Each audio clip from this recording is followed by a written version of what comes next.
In this video we will evaluate the Roberee model shown on screen. This printer has a below-par feature set, as it beats 6% of competitors evaluated in this price range. We'll drill down into this feature by feature later in this video.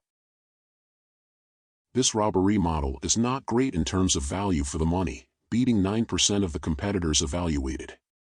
The value is estimated per dollar of price. This model has a strong average buyer experience as far as we can tell, coming in at 88. This should just be treated as a guideline.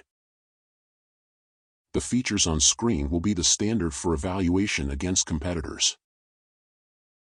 In terms of price, you would possibly expect to pay somewhere between $111 and $123 for this model currently, which is below the average in this segment.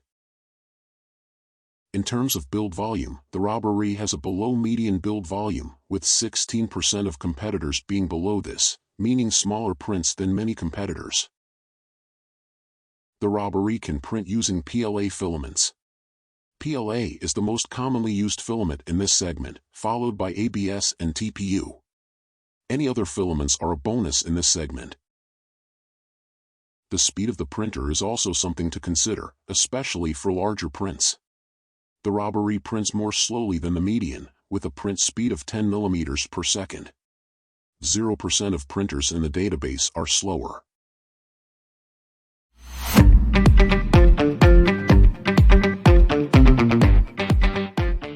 The Roberee has a single extruder, meaning only one color can be printed at a time.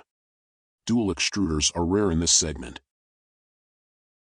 The Roberee has a direct filament extrusion system, as opposed to a Bowden extruder, meaning the drive gear, also called a hobbed gear, that grips and feeds the filament is located in the print head itself. This is reliable, but means more weight in the print head than the Bowden extruder, meaning slower speeds are needed to reduce vibrations. The Bowden extruders are pretty unusual in this segment. The Roberee unfortunately does not seem to have any kind of filament sensor. Filament sensors prevent filament and time waste, by detecting when the filament is running out or is broken, pausing the print, allowing you to continue where you left off. Without the sensor, the printer will think it is actually printing when in fact it is printing nothing, resulting in print failure. The filament sensor's feature is pretty unusual in this segment. The Roberee unfortunately does not seem to have a heated bed. Heated beds prevent overly rapid cooling, which leads to warping and other quality issues. Heated beds also improve adhesion during printing and ease removal once the printed item has cooled down. The heated bed feature is fairly common at present. The Roberee does not list an auto bed leveling sensor as an available feature.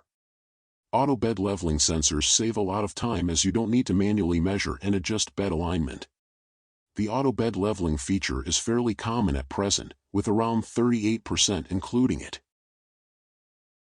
The Roberee does not have a touch screen control panel, instead opting for a more traditional setup. The touch screen configuration is pretty unusual in this segment. The Roberee does not have a Wi-Fi or wireless functionality. While SD cards are the traditional way of moving files to the printer, Wi-Fi makes transfers easier. The Wi-Fi feature is pretty unusual in this segment. The Roberee has a power loss recovery function, sometimes referred to as a resume function. This is especially useful in regions of the world where power outages are common. The power loss recovery feature is quite common in this segment, with around 50% in our database including it.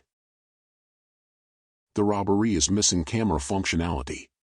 Cameras are used to monitor printing remotely and often include AI to detect printing issues. The camera is pretty unusual in this segment. Please like and subscribe, and please comment if you have suggestions or experiences to contribute. Thanks for watching.